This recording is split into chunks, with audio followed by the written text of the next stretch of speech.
요한복음 4장 10절부터 15절 말씀 가지고 박복한 여인이라는 제목을 함께 말씀의 인사를 드리려고 합니다. 참 이게 제목이 구수하죠? 박복한 여인. 옛날에 어르신들 참 이런 얘기 많이 했어요. 난 참 박복하다. 여인이 아니라 이렇게 한자였죠. 박복한. 네.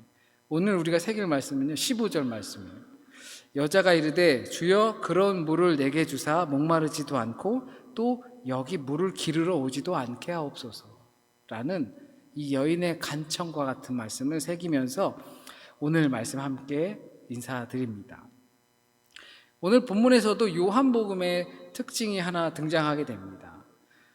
요한복음의 특징이 뭐라고요? 자꾸 정의를 내려요. 우리가 모를 것 같으니까. 나는 참 포도나무다. 주님이 어떤 분인지 정의를 내려주는 7가지가 있어요. 그리고 이적을 보여주시는데 기적이라고 하지 않고 표적, 이것을 통하여서 무언가를 가리키는 그런 것을 보여주시죠. 그리고 또 다른 특징은 내가 그다라는 표현이 요한복음에서 등장하는데 오늘 말씀 속에서도 내가 바로 그다. 오늘 말씀 제가 다음 주 말씀까지 준비하다 보니까 이 말씀은 다음 주 거네요. 죄송합니다. 헷갈렸습니다. 이렇게 표현들이 요한복음의 특징이 있어요. 또 오늘 말씀에서는 수가라는 동네에 살고 있는 한 사마리아 여인이 그녀 앞에 있는 남자가 누구인지 모른다라는 겁니다. 예수님을 만나는 사람들은 다 몰라요. 자꾸 몰라요. 무식하고 천치고 그래요. 예수께서 이 여인에게 우물에 앉아서 나한테 물 좀 달라고 하십니다. 그 시간이 성경에선 6시쯤 됐다라고 하는데 이 시간을 보통 유대 시간으로 정오쯤 되었을 것으로 추측합니다. 그러니까 아마도 이 정오, 이 유대 땅의 뜨거운 태양 그 시간이었을 거예요. 왜 예수께서는 남녀가 이렇게 유별한데 이 여인에게 말을 걸었을까요? 그것도 무언가가 벌어질 수 있는 그 우물가에서, 야곱의 우물가라고 했죠. 이 우물가에선 레베카도 만나고 그리고 이삭의 짝이 되기도 하죠. 우물가에선 자꾸 썸씽이 생겨서 뭔가 연결되는 곳이거든요. 그런데 왜 낯선 유대인 남자가 이방인 사마리아 여인에게 물을 달라고 하고 말을 걸었을까요? 그것도 무언가 벌어질 수 있는 그 우물가에서. 웬 낯선 남자가 있는 것을 보고 그녀는 이상하게 여겼을 거예요. 아마도 예수께서는 이 여인을 이상하게 여겼을 겁니다. 왜냐하면 아무도 그 시간대는 돌아다니지 않는 시간대인데 그 여인 혼자 우물가에 물을 뜨러 왔기 때문이에요. 이 주보 그림을 보시면 이 우물가에 아무도 없는 그 언덕배기 우물가에 물을 뜨러 가고 있는 한 여인을 꾸며 놓은 거예요. 옛날에 우리 이렇게 지게처럼 생겨가지고 물동이 양쪽에 있는 그런 형식의 양동이가 아니라 물동이를 가지고 가는 거죠. 예수께서 아마 그 여인을 보시고 아마 매우 이상하게 생각하셨을 거예요. 보통 여인네들은 우물가에서 이야기도 하고 또 험담도 하고 그러면서 막 스트레스도 풀고 하는데 왜 혼자 아무도 다니지 않는 시간에 그 일을 하고 있을까? 그녀에게 무언가 있구나 감지한 게 있었을 거예요. 저는 이 부분도 굉장히 중요하다고 생각합니다. 우리에게 많이 이 부분이 필요하다고 생각해요. 무슨 필요냐 하면 그리스도인으로서 너무 자기 것만 보고 자기 것만 생각해요. 서투른 위로나 격려를 할까봐 염려해서 누군가에게 말을 걸거나 하는 것이 피할 수도 있죠. 그런데 예수께서는 당연히 피해야 할 그 상황에서도 그녀에게 무언가가 있구나, 상처가 있고 문제가 있고 치유가 필요하고 위로가 필요하구나 라는 생각으로 그 관심으로 그녀에게 말을 건넨 것이죠. 우리는 안 해요. 버스에서도, 버스를 타고 가도 어디서도 다 내 일에만 집중하죠. 남의 일에 관심 갖지 않고요. 혹시라도 내가 그 사람에게 관심을 갖고 말을 건넨 것이 상처가 되거나 내가 서투른 위로가 될까 봐 오히려 또 공동체 안에서 그러한 말을 하기도 힘들어해요. 우리는 그 상처를 주고 그 준 상처 때문에 내가 상처 받을까 봐 그러기를 두려워한단 말이죠. 그런데 예수께서는 그 사선의 경계를 넘어서 말을 걸거나 하면 안 되는 그 우물가에서 누가 보면 수작이냐 뭐 하는 거냐 남자가 라고 느낄 수 있는 그 상황임에도 불구하고 그것을 넘어 그녀에게 말을 건넵니다. 포레스트 검프라는 영화가 있거든요. 미국 영화 한 2000년대쯤의 영화인데 그 영화는 어떻게 시작하냐면 비둘기 털 하나가 이렇게 풀룩풀룩 하면서 한 남자 주인공 앞에 딱 떨어져요. 그리고 그 남자 주인공이 버스 정류장에 이렇게 앉아 있다가 사람들이 앉아 있을 때마다 무슨 말들을 자꾸 걸어요. 그러다가 영화가 시작을 해요. 그러면서 자신이 겪었던 인생의 역사가 쫙 필름으로 나오게 되는 거죠. 말을 걸어야 해요. 대화를 해야 해요. 그래야 무슨 일이 벌어지죠. 때로는 정말 나쁜 일이 벌어질 수도 있어요. 왜냐하면 우리는 부족하기 때문에 실수를 할 수도 있죠. 하지만 그리스도의 마음과 관심을 가지고 말을 걸어야 해요. 그리고 말을 건네 주어야 해요. 그것이 그리스도의 관심입니다. 그녀에게 필요한 것 또는 내 이웃에게 필요한 것을 위해 우리는 말을 건네 주어야 합니다. 하지만 그 여인은 예수께서 누구인지 몰랐다라고 말씀하셔요. 그래서 나타난 반응은 시덥지 않게 반응합니다. 어쩌면 자기에게 이 남자가, 유대인 남자가 당신은 유대인인데 이 사마리아 여인인 나에게 말을 거는 거 보니까 나를 좀 우습게 보는 것 같아. 유대인이랍시고 사마리아 사람이 여자니까 쉽게 생각한 것 같아. 기분이 나쁘거든. 내가 이렇게 이 시간에 돌아다닌다고 나를 우습게 보는 것 같아 라는 마음이 깔려 있어요. 그 여인에 대해서 이미 알고 계신 분들은 이 여인이 왜 예수께, 물론 그 사람이 누군지 모른다고 하더라도, 이렇게 뭐 좀 작업을 건다 하더라도, 수작을 부린다 하더라도 까칠하게 왜 이렇게 까칠하게 나오는지 알 수가 있어요. 그 여인은 5번이나 남편이 있었다라고 해요. 이 후반에 그렇게 설명하죠. 참 박복한 여인이죠. 남편이 5번씩이나 바뀌었어요. 이유가 뭘까요? 여러 가지가 이유가 있겠죠. 전쟁 나가서 죽었을 수도 있고, 병 걸려 죽었을 수도 있고, 뭐 아니면 소방 맞았을 수도 있고, 여러 가지 문제들을 안고 있어요. 그 시간만을 보냈다는 것만으로도 이 여인은 우리가 생각할 때 참 복이 없는 여인 같다라는 생각이 들기 마련입니다. 그러다 보니까 성격이 까칠해지죠. 나한테 선으로 베푼 말이 그것이 나를 마치 우습게 여기는 것처럼 느껴질 수가 있어요. 이거 누구의 탓이라고는 할 수는 없죠. 충분히 그럴 수 있는 상황입니다. 다만 그녀가 그런 것은 앞에 있는 그 남자가 마치 나에게 수작 거는 것처럼 보이는 그 남자가 누구인지 모르기 때문이에요. 주께서 말씀하십니다. 네가 알았다면 나한테 이러지 않았을 텐데, 오히려 나한테 물을 달라고 했을 텐데, 네가 내가 누군지 모르니까 그러니까 이렇게 까칠하게 삐딱하게 나에게 나오는구나. 우리가 경험하는 일들에 대해선 우리가 사안을 제대로 보지 못하게 하는 것들이 분명히 있어요. 우리의 눈을 가리는 것들이 있어요. 우리 앞에 있는 사건이나 문제 또는 대상을 제대로 파악하지 못하게 하는, 우리의 눈을 어둡게 하는 무언가가 분명히 있습니다. 그래서 까칠해지고 그래서 삐딱해질 수가 있어요. 그건 1차적으로 우리가 가지고 있는 편견이나 선입견이에요. 우리에게 편견과 같은 것이 있으면 분명히 어떠한 사안을, 어떤 사람의 친절을 제대로 보지 못하게 됩니다. 우리가 편견을 갖게 되는 배경이나 이유, 이 여인처럼 그거와 같은 이유도 있겠지만 여러 가지가 있을 거예요. 내게 어느새 확증 편향이 된 것들이 있을 거예요. 이 여인을 토대로 본다면 자신에게 있는 컴플렉스, 내가 느끼고 있는 컴플렉스, 그것 때문에 그 여인은 그 앞에 있는 그 남자가 누구인지 더 확인하기가 어려워요.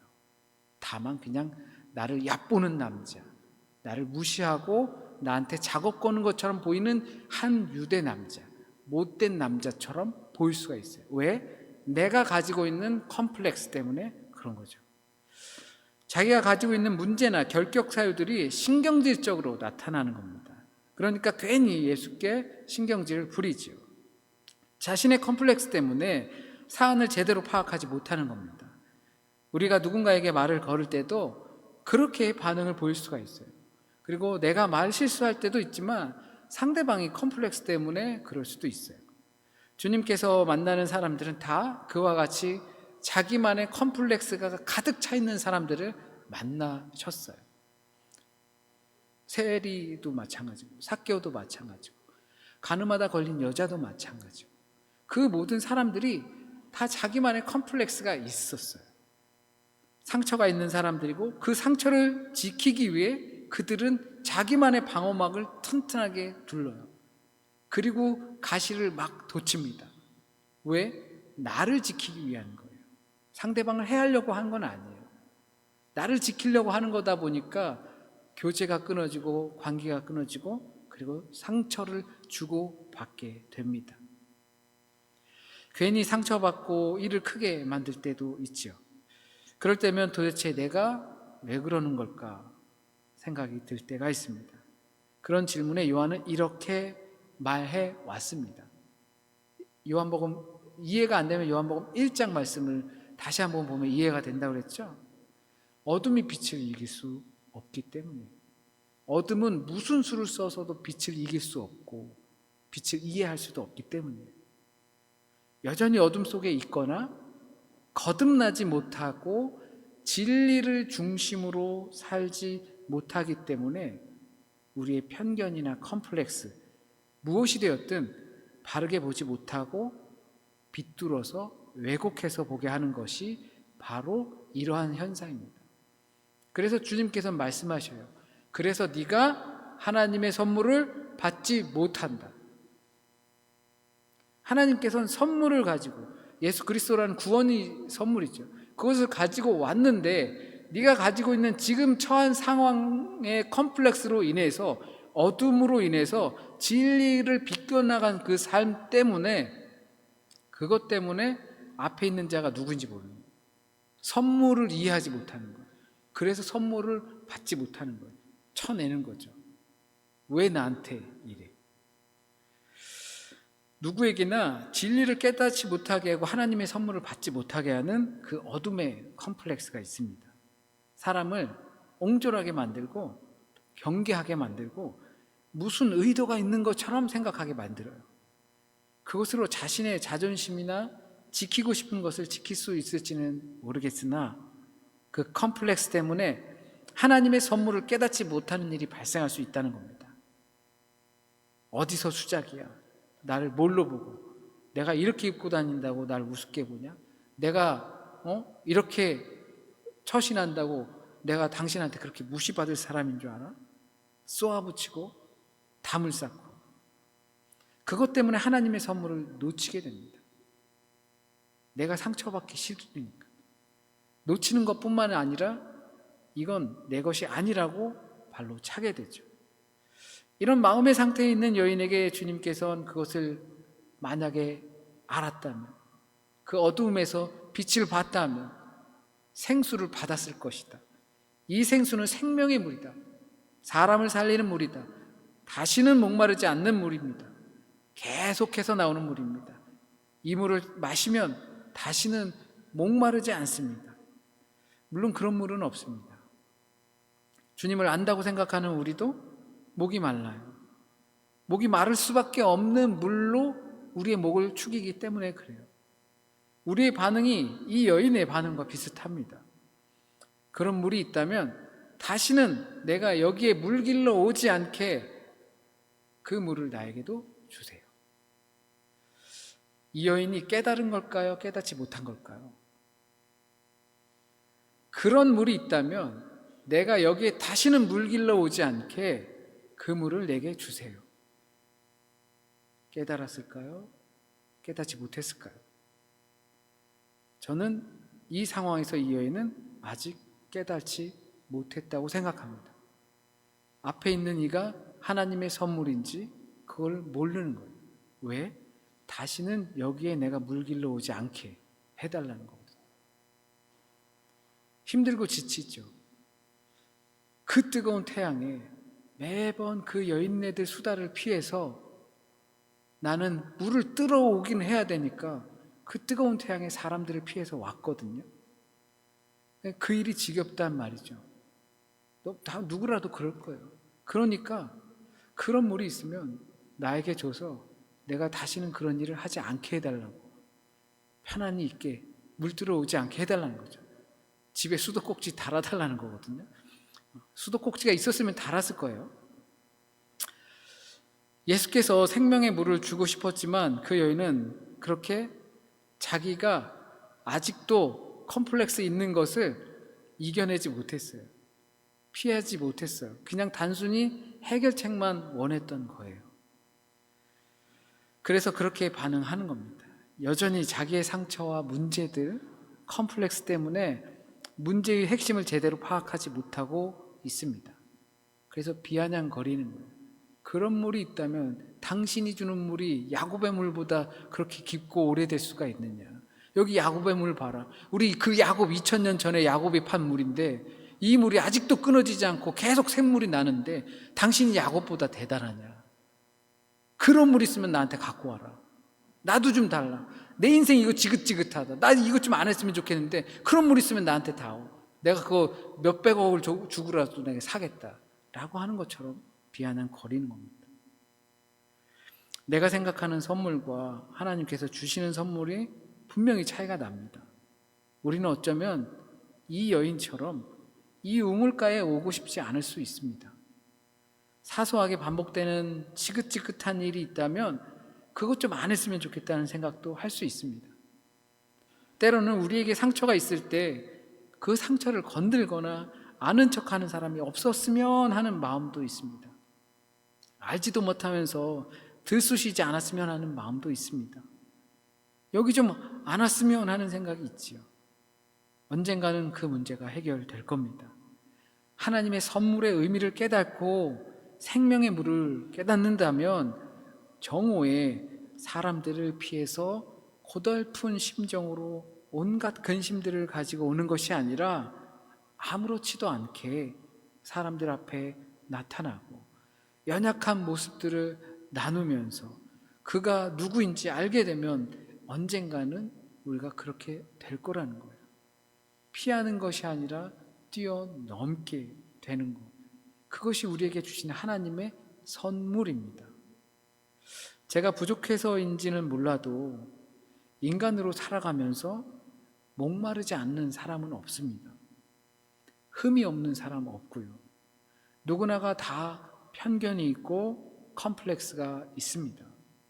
그리고 그것 때문에 자유롭지 못하기도 합니다.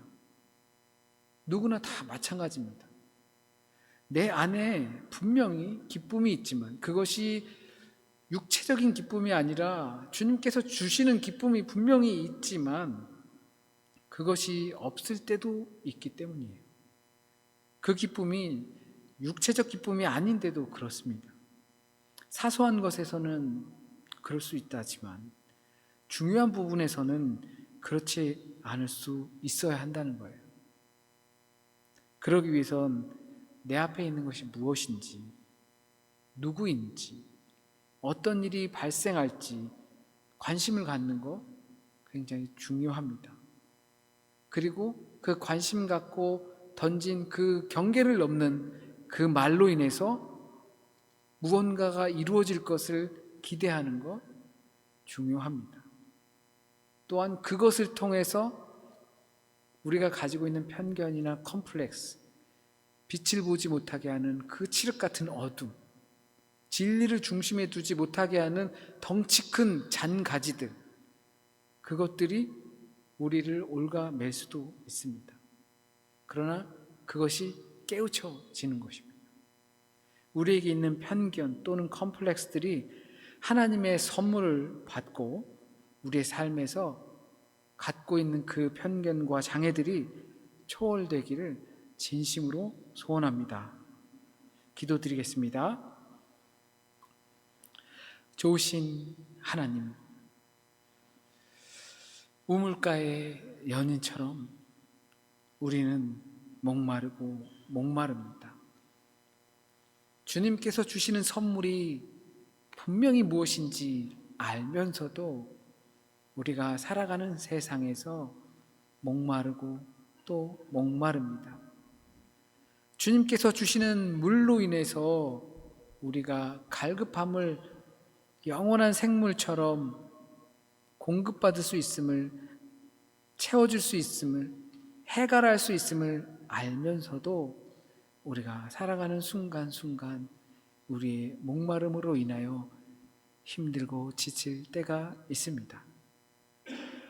주님께서 경계선을 넘어 말씀을 던진 것처럼 주님, 우리에게도 그 말씀을 던져주셔서 그 말씀이 우리의 영원한 생수의 샘물이 되게 하여 주시고, 주님을 알아보지 못하게 하는 어두움들을 주님 물리치게 하여 주시고, 오직 우리 안에 있는 그 영원한 샘물로 우리의 갈급함이 날마다 해결되어 질 수 있도록 주여 인도하여 주옵소서.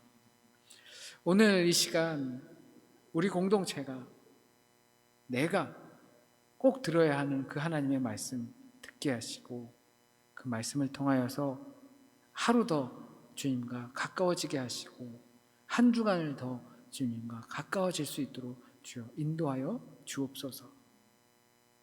또한 한 주간의 삶을 살아갈 때에 우리가 가지고 있는 고민들, 건강의 문제들, 생각의 문제, 미래의 문제, 앞날의 문제, 계획하고 있는 것들에 대한 고민, 이 모든 것들을 하나님 앞에 내려놓는 훈련이 되게 하시고, 하나님께 간구하는 훈련이 되게 하시고, 하나님께서 이루어 주신다는 믿음의 훈련이 될 수 있는 한 주간 되게 주여 인도하여 주옵소서. 오늘 말씀 주신 하나님의 말씀 은혜에 감사하며, 또한 한 주간을 살아갈 새임 가운데서 새 날 주실 것을 미리 감사하며 모든 말씀 우리 주님 예수 그리스도의 이름으로 기도드립니다. 아멘.